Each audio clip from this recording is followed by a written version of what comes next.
such a blessing to be able to experience rain here in Saudi Arabia. Wow.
Alright, I'm in Kuwait Airport and currently waiting for my flight to Jeddah, Saudi Arabia.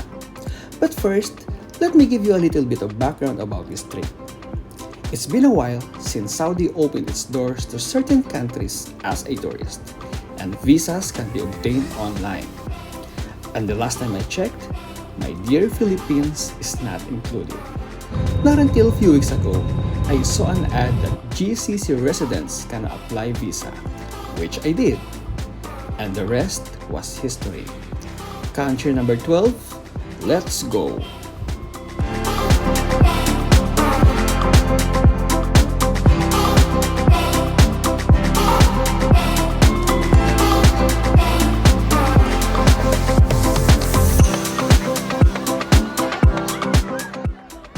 It took us around 2 hours in the air before ground structure started to be visible.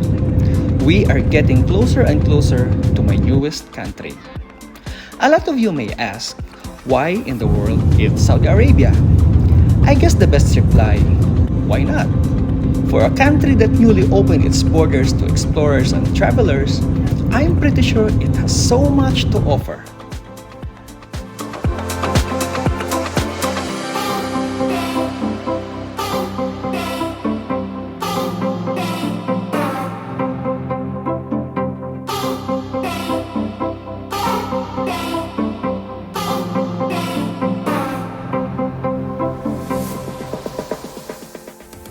And just like that, I'm in Jeddah, Saudi Arabia.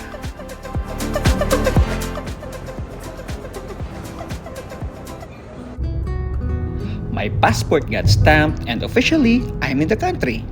Oh, by the way, Jeddah Airport is stunning. My best friend picked me up, we drove home to his apartment, dropped my bag, and took his cute baby boy Johan with us. We started exploring the city, and no single second was ever wasted.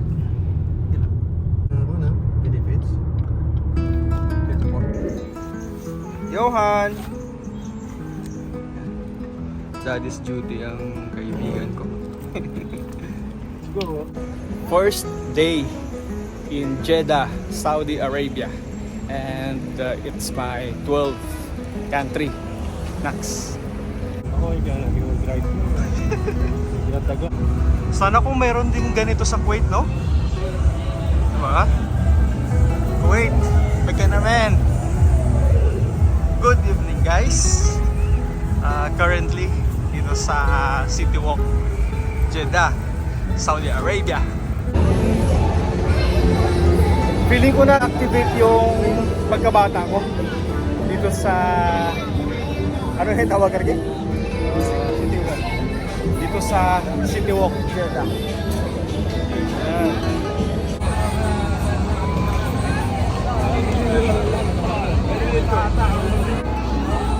Grabe, nakakalula.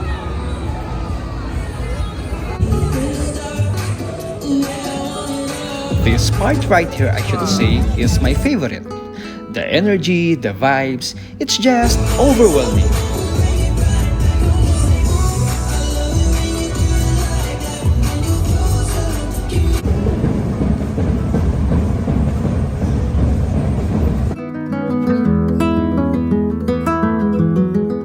sobrang nakakatuwa sa city walk dito sa Jeddah. Parang Universal Studio yung dating na basta maganda. Yan siya. Kung mapunta kayo ng Saudi, ngayon na open na sila for tourist. Huwag ko kung until when itong city walk bukas. Pero pag natsambahan nyo, isa to sa mga magandang puntahan dito sa Saudi Arabia. Nothing can be more exciting, as in my every travels, road trip is what I love doing. And in this vlog, today is that day. We are heading to the mountains of Saudi Arabia, in the place called Taif. The original plan was to commence our journey at an earlier part of the day. However, none of those happened. Well, there are some car issues that needed to be addressed first. We left the warm Jeddah at around 11 in the morning. There's approximately 2 hours ahead of us before we reach our destination.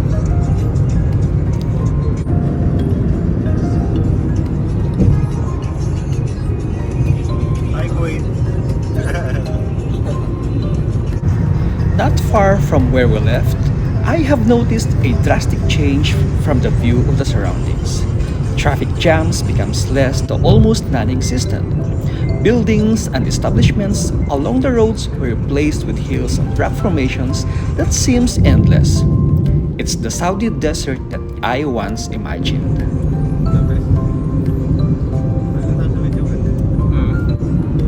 We prayed for a flawless journey. Well, always. But at times, it is not 100% granted. Somewhere along our trip, we were stopped at a checkpoint and police officer wouldn't let us go through. Instead, diverted us to a longer and farther route. Since we will be passing some of the holy places in Saudi, Hajj season, and thousands of pilgrims, they are simply trying to avoid unnecessary crowds. It's totally understandable. Our journey time got doubled, slightly exhausting and frustrating. But thanks to the vast landscapes that surrounds us, the unique rock formations, and the thought that it's another opportunity to be thankful for, kept all those worries away.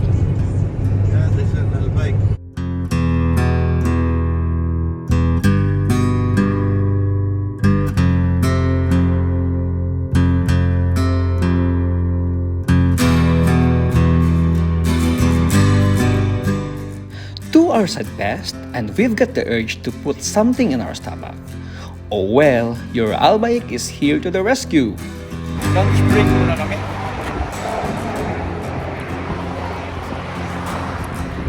Yan, sa Al-Bike.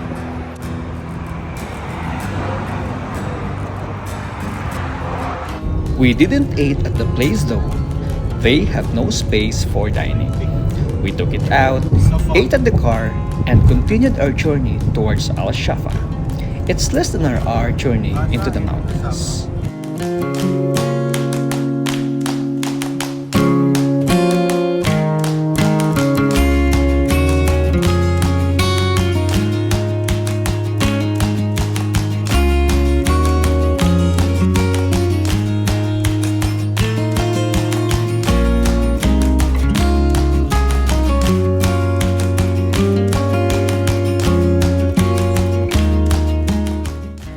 Things started to change again. Temperature began to drop from the 40s in Jeddah to now in 20s.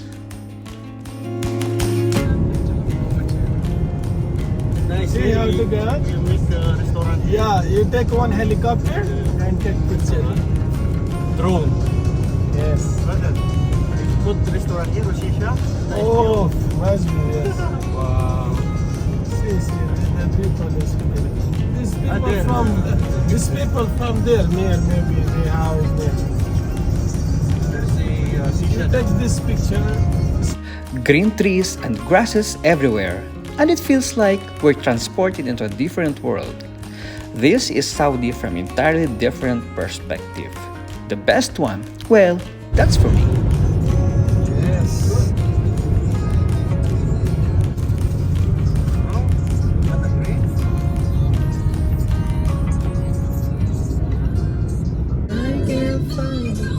nice. We're almost to our destination.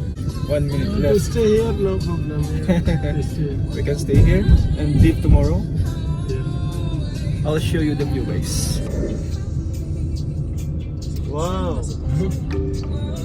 Nice. Wow. I'm This is the here. last. Wow. I can't even believe I'm here in this place at this very moment. O gani. Tama gito mo kalagawan mo. Dito mo kairag ka pagkalagawan mo.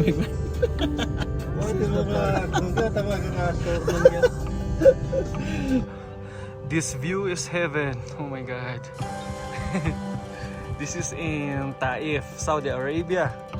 The temperature is way cooler than the place that we've been yesterday sa lower ground sa Jeddah. We are in Taif, Saudi Arabia.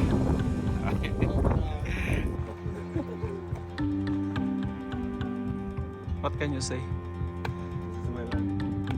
This is your how many times you've been here? Pang pera mo rin. Gift? Panglima na para ng kaibigan to. Na pala gift. Pinabago sa kanyang lugar. I go last time 2 years pero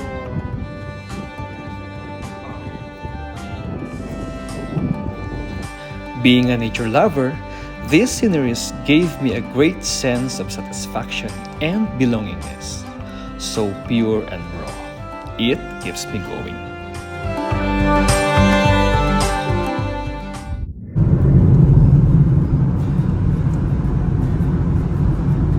We moved to a higher elevation wherein surrounding mountains were being dwarfed from where we perched. It is so majestic and serene. at the top of Taif. There were moments where I just closed my eyes, whisper a prayer, and be thankful. Life, family, friends, everything. He said morning time is monkey come out. Now all monkeys sleeping. Now hiding. No. No joking. He said morning, you come, you see all ready to come. Now all monkey go.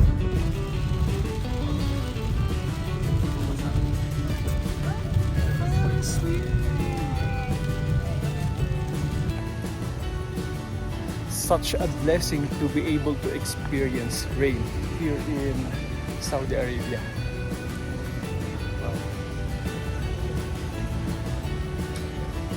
This place is called Ashifa. As an animal lover, it's not the coolest place though, but people seems to enjoy. Animals were not harmed, and it's all that matters.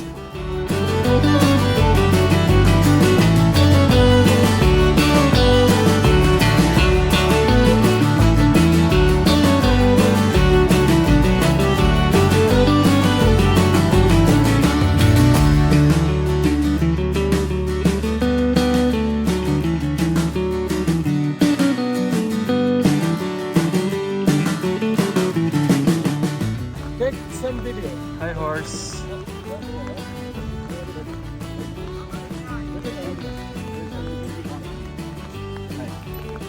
ये भी भाई बंगाली नहीं पूछता है, बंगाली ये पूछता है, ये पूछता है, ये हिंदी पूछता है।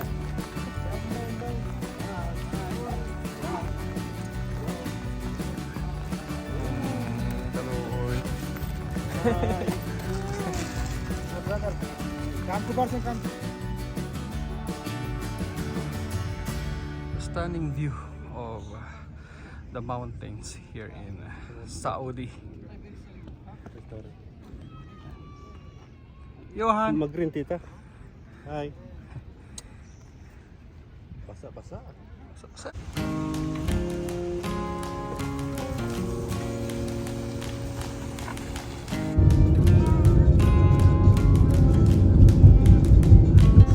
It's late in the afternoon when we find our way going back to Jeddah. This time, we're taking the ideal road, and Jeddah is 2 hours away. I thought I have seen it all from the top. I was wrong.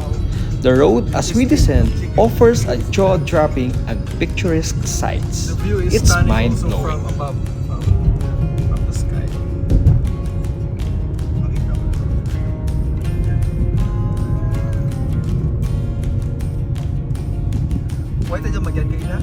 At some point, we passed by monkeys sitting at the cemented railings having their great time. Hey, monkey! Come! Come high! Ah, shit. That's my bro. Oh, too much. Bye-bye. What baby they have? Bye bye. Don't go out, they will kidnap you. They can-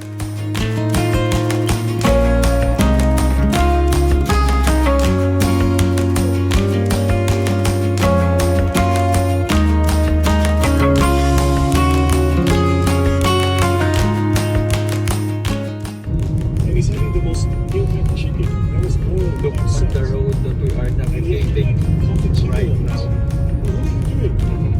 Says I'm taking in protein. It doesn't say I'm eating. It says I'm taking in protein. For him, it's functional. It tastes based. See this curve. Then you will probably have to tramp for a minimum, and this is if you are a genetic. The entire navigation through the winding and mesmerizing mountains took us about an hour before reaching the ground. We arrived in Jeddah past 7 in the evening. We spent few minutes of rest and then went out again for dinner and few night walks. The trip that day left us all knocked out.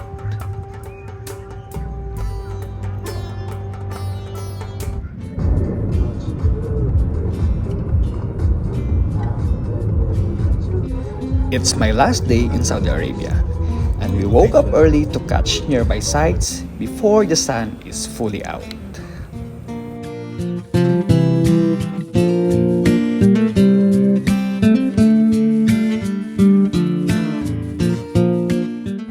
Welcome to Jeddah Cornish.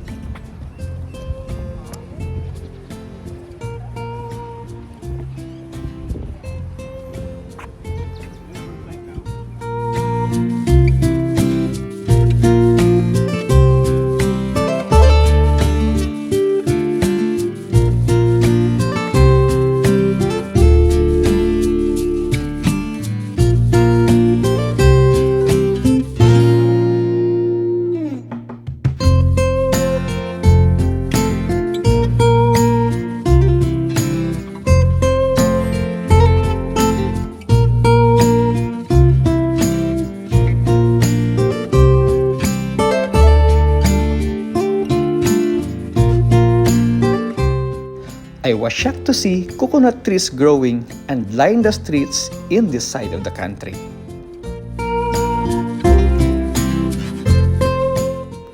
After strolling around, we took our breakfast and then continued sightseeing around the city.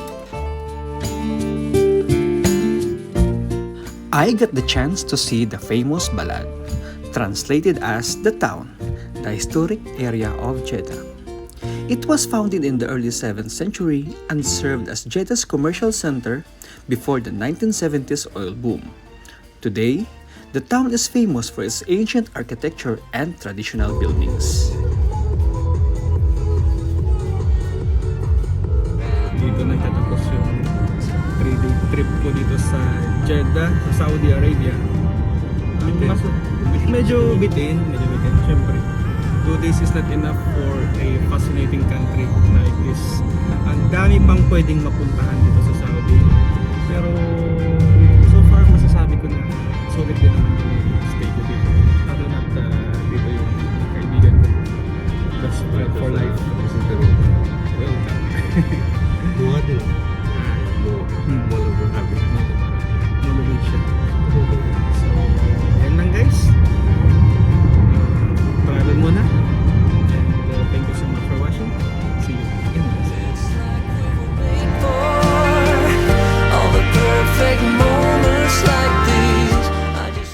It's time for me to say goodbye to Saudi Arabia. It was short but definitely an amazing trip. It's still vague though why out of nowhere I was in Saudi. Perhaps I am here for a reason.